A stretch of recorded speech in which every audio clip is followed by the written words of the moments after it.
Memaksimalkan pertumbuhan modal. Kunci dari pertumbuhan uang yang baik adalah berinvestasi dengan bijak supaya modal untuk bisnis atau jaminan masa depan kita bisa terakumulasi dengan baik. Nilai waktu dari uang adalah sebuah prinsip yang menyatakan bahwa uang yang diinvestasikan akan tumbuh seiring berjalannya waktu melalui bunga atau bentuk pengembalian lain. Sedangkan pertumbuhan majemuk adalah prinsip penggabungan bunga dari waktu ke waktu dengan setiap tambahan periode, kemudian pengembalian bunga terakumulasi dan menghasilkan bunga lebih banyak lagi. Saham. Saham merupakan besarnya kepemilikan atas suatu korporasi. Kepemilikan total dari suatu perusahaan kemudian dibagi dalam beberapa bagian kecil yang disebut dengan efek. Nilai saham ada dua, yaitu nilai real dan nilai nominal. Karakteristik saham biasa. Saham merupakan salah satu investasi yang paling beresiko karena ketidakpastian pasar saham dapat mengubah nilai saham tertentu dengan cepat. Saham menawarkan potensi pertumbuhan yang tinggi saat kinerja perusahaan cerah, sehingga harga sahamnya dapat meningkat tajam.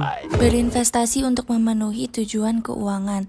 Pengertian reksadana. Reksadana adalah perusahaan yang menghimpun investasi tunai dari individu dan organisasi untuk membeli portofolio saham, obligasi, dan sekuritas lainnya. Reksadana tanpa beban, di mana investor tidak membayar komisi ketika mereka membeli atau menjual. Reksadana terbeban, di mana investor dikenakan komisi penjualan ketika membeli atau menjual. Alasan berinvestasi reksadana. Yang pertama, mudah membuka rekening. Yang kedua, terdapat berbagai pos dana yang dapat memenuhi tujuan keuangan apapun. Yang ketiga, diolah oleh manajer investasi sehingga kita hanya perlu mengeceknya sesekali saja. Tujuan investor yang pertama adalah stabilitas dan keamanan, yang kedua pertumbuhan modal konservatif, dan yang ketiga pertumbuhan agresif. Kelemahan reksadana adalah kurangnya beberapa kinerja reksadana yang setara dengan rata-rata pasar saham, akibat manajemen yang tinggi dan kurangnya kinerja saham itu sendiri mengakibatkan munculnya reksadana yang dikelola secara pasif. Exchange Traded Fund atau ETF merupakan sejumlah saham atau obligasi yang berada dalam suatu indeks yang melacak pergerakan keseluruhan suatu pasar tetapi tidak seperti reksadana. ETF bisa diperdagangkan seperti saham. Setiap unit penyertaan ETF naik dan turun seiring dengan berubahnya harga pasar. Materi selanjutnya adalah jual beli sekuritas. Saham, obligasi, reksadana dikenal dengan sebagian sekuritas atau surat berharga karena mencerminkan jaminan atau klaim yang bernilai secara finansial yang menjadi hak investor. Pasar sekuritas primer dan sekunder. Ada juga bursa efek, lantai bursa efek utama, bursa efek global, dan juga bursa Nasdaq atau National Association of Securities Dealer Automated Quotation. Konsolidasi internasional dan kepemilikan lintas negara. Kemajuan teknologi bersama dengan faktor kebijakan dan persaingan telah memicu konsolidasi bursa efek dan peralihan dari bursa konvensional ke elektronik. Kemudian perdagangan non-bursa, jaringan komunikasi elektronik, yaitu sistem perdagangan yang menyatukan pembeli dan penjual di luar lantai bursa. Selanjutnya perdagangan oleh investor individu, pialang saham, diskon broker, penyalahgunaan jasa, investasi daring, dan macet saham dengan menggunakan pasar saham. Indeks pasar memberikan ringkasan penting mengenai keseluruhan tren harga baik dalam industri tertentu dan dalam saham secara umum. Kemudian The Dow merupakan indeks pasar yang paling tua yang digunakan di US. Indeks ini mengukur kinerja pasar saham dalam sektor industri US. Hubungan risiko pengembalian. Investasi yang lebih aman cenderung menghasilkan pengembalian yang lebih rendah. Investasi yang berisiko menawarkan pengembalian atau imbalan yang lebih tinggi adalah hubungan risiko atau pengembalian atau imbalan. Dividen atau bunga investasi, apresiasi, dan pengembalian total. Tingkat pengembalian dari dividen yang telah dibayar kepada pemegang saham disebut pendapatan dividen saat ini. Apresiasi harga merupakan kenaikan dalam nilai dolar suatu investasi. Kenaikan modal yang dihasilkan dari kenaikan nilai pasar suatu investasi. Mengelola keuangan pribadi Anda. Yang pertama ada membangun perencanaan keuangan. Perencanaan keuangan atau financial planning merupakan proses pengamatan kondisi keuangan saat ini, mengenali tujuan yang ingin dicapai, dan mengantisipasi langkah dalam mencapai tujuan tersebut. Karena tujuan dari keuangan akan berubah seiring dengan berjalannya waktu, dan begitu juga dengan perencanaan Anda dapat berubah-ubah. Berikut langkah-langkah terhadap perencanaan keuangan pribadi. Langkah pertama, menilai kondisi keuangan Anda saat ini. Langkah kedua, mengembangkan sasaran keuangan Anda. Langkah ketiga, membuat rencana tindakan. Langkah keempat, menerapkan rencana tindakan keuangan Anda. Langkah terakhir, langkah kelima, merevaluasi dan merevisi rencana keuangan Anda. Selanjutnya, setelah membangun perencanaan keuangan, ada mendayagunakan nilai waktu dari uang secara lebih baik. Nilai waktu dari investasi apapun berakar dari prinsip pertumbuhan majemuk, yaitu melipat gandakan bunga yang diperoleh selama beberapa periode waktu. Dari sudut pandang keuangan, uang yang menganggur atau tidak diinvestasikan yang dapat diberdayakan untuk memperoleh lebih banyak uang lagi merupakan sumber daya yang tersia-siakan. Berikut yang bisa dilakukan untuk mendayagunakan nilai waktu dari uang secara lebih baik. Yang pertama, perencanaan untuk tahun-tahun emas. Makin awal Anda berinvestasi, makin besar daya keuangan Anda, dikarenakan Anda telah memberdayakan nilai waktu dari uang untuk periode waktu yang lebih panjang. Yang kedua, nilai waktu sebagai alat perencanaan keuangan. Perencanaan keuangan yang baik mempertimbangkan kebutuhan masa depan, sumber-sumber dana untuk memenuhi kebutuhan, dan waktu yang dibutuhkan untuk mengembangkan dana tersebut. Mempertahankan uang dengan mengendalikannya. Jebakan terbesar dalam rencana keuangan adalah godaan untuk menghabiskan uang itu sendiri. Ditambah ketika kartu kredit begitu mudah untuk kita dapatkan pada saat ini. Nah, apakah kartu kredit dapat membantu kita dalam menuju kepuasan? Atau malah menjadikan kita sebagai tawanan utang? Tidak semua kartu kredit mengenakan abonemen tahunan, tetapi semua kartu kredit akan mengenakan bunga atas saldo yang belum kita bayar. Jadi, kita harus cermat dan bijak dalam penggunaan kartu kredit. Kita juga harus dapat menghemat uang dan memilih bunga yang rendah dan melakukan pembayaran yang lebih cepat ketika melakukan pinjaman. Selain itu, dalam pembelian suatu aset atau barang, kita harus memikirkannya, apakah barang itu layak dan memiliki nilai yang sebanding dengan harga yang kita keluarkan?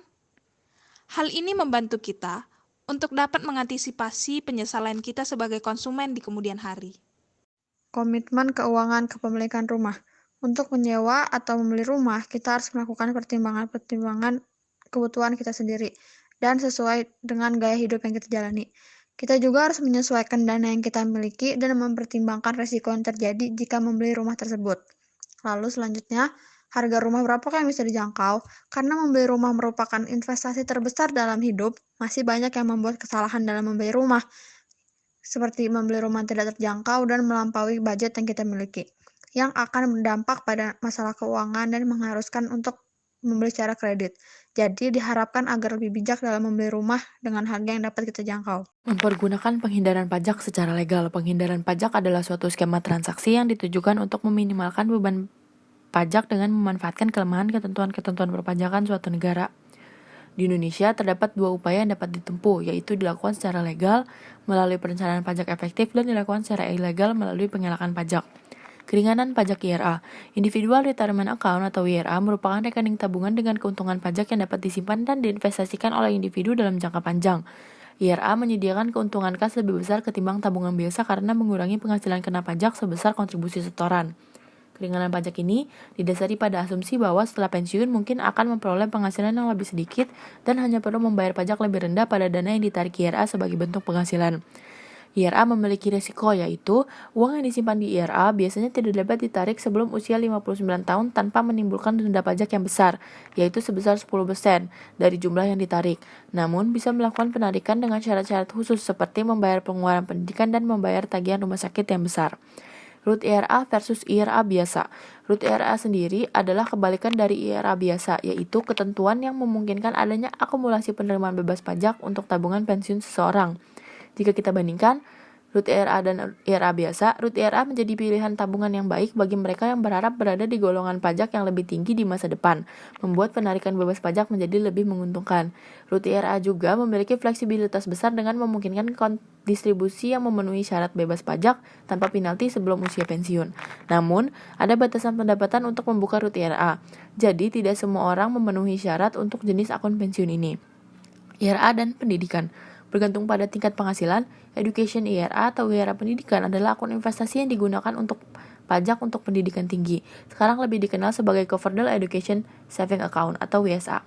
Dana yang disimpan di bawah IRA pendidikan dimaksudkan untuk digunakan menutupi biaya pendidikan di masa depan, seperti uang sekolah, buku, dan seragam, di tingkat pendidikan dasar, menengah, dan tinggi. Di dalam IRA pendidikan, dapat ditarik bebas pajak saat dibutuhkan untuk pendidikan. Namun, rekening tersebut harus dilikuidasi seluruhnya pada saat penerima mencapai usia 30 tahun. Jika tidak, akan dikenai denda dan pajak. Itu profit atau keuntungan yang dimiliki, entah itu perorangan atau bersama, yang didapatkan seutuhnya. Salah satu cara untuk melindungi kekayaan adalah dengan asuransi jiwa. Mengapa kita harus membeli asuransi jiwa? Karena dengan membeli asuransi jiwa bisa memberikan perlindungan kepada keluarga. Lalu, apa manfaat yang diberikan oleh asuransi jiwa?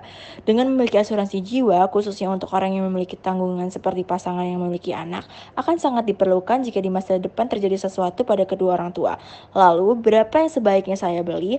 Jadi, dalam setiap asuransi kita bayarkan tergantung dari berapa nilai perlindungan yang akan diberikan nantinya jika suatu saat terjadi hal-hal yang tidak bisa diperkirakan. Lalu, mengapa mempertimbangkan asuransi jiwa berjangka? Dengan asuransi berjangka, apabila terjadi resiko kematian selama kontrak asuransi berlangsung, maka pihak asuransi akan membayar sejumlah uang pertanggungan. Lalu, berapa biayanya? Biaya asuransi akan bergantung pada berapa banyak yang dibeli, harapan hidup Anda, dan faktor-faktor resiko lainnya. Karakteristik perusahaan terbuka. Yang pertama, memiliki tujuan yang jelas, yaitu perusahaan terbuka adalah perusahaan yang memiliki tujuan yang wajib diraih oleh setiap pihak komponen yang terlibat di dalamnya, termasuk para investor. Yang kedua, menawarkan dividen pada investor. Dividen adalah bentuk pembagian keuntungan atau laba perusahaan yang disalurkan ke para pemegang saham. Yang ketiga, tidak memiliki fasilitas dari negara, yaitu perusahaan terbuka adalah perusahaan non-pemerintah, sehingga mereka harus bertanggung jawab sendiri atas seluruh kepentingan operasional usaha. Yang keempat, investor tidak bertanggung jawab atas operasional, maksudnya setiap investor atau pemegang saham tidak bertanggung jawab atas operasional perusahaan, termasuk tingkat kelalaian yang ada pada perusahaan tersebut. Yang kelima, keputusan ditentukan oleh RUPS. Sistem pengambilan keputusan pada perusahaan terbuka adalah ditentukan dengan RUPS atau Rapat Umum Pemegang Saham. Cara untuk menjadi perusahaan TBK ialah dengan mengembangkan atau melakukan ekspansi bisnis. Setiap pengusaha harus mencari modal yang bisa diperoleh dengan banyak cara. Salah satunya adalah melakukan pinjaman modal di bank. Tapi, pinjaman modal di bank harus disertakan dengan aset sebagai jaminan. Belum lagi bunga kredit yang terus meningkat dapat membebani perusahaan. Apa itu kapitalitas pasar?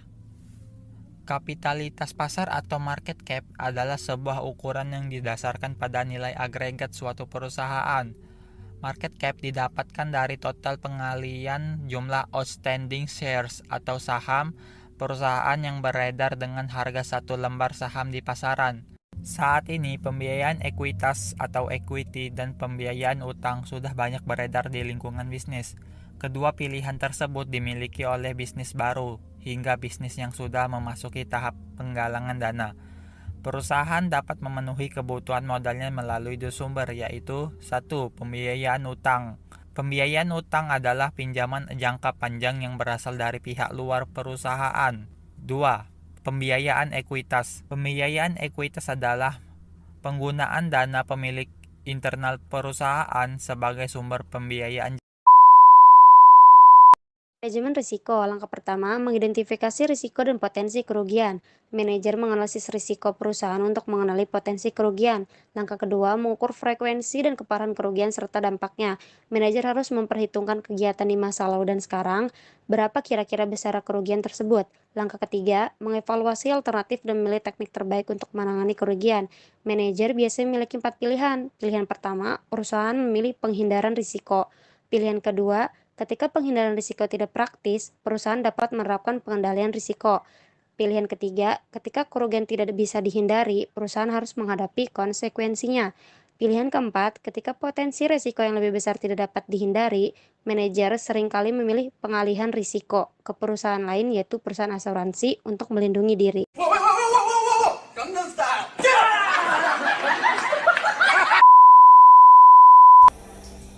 Asuransi sebagai manajemen risiko. Risiko ada yang dapat diasuransikan harus memenuhi 4 kriteria berikut. 1. Dapat diramalkan, kedua korban, ketiga tidak berkaitan, keempat dapat dibuktikan. Bentuk khusus asuransi untuk bisnis.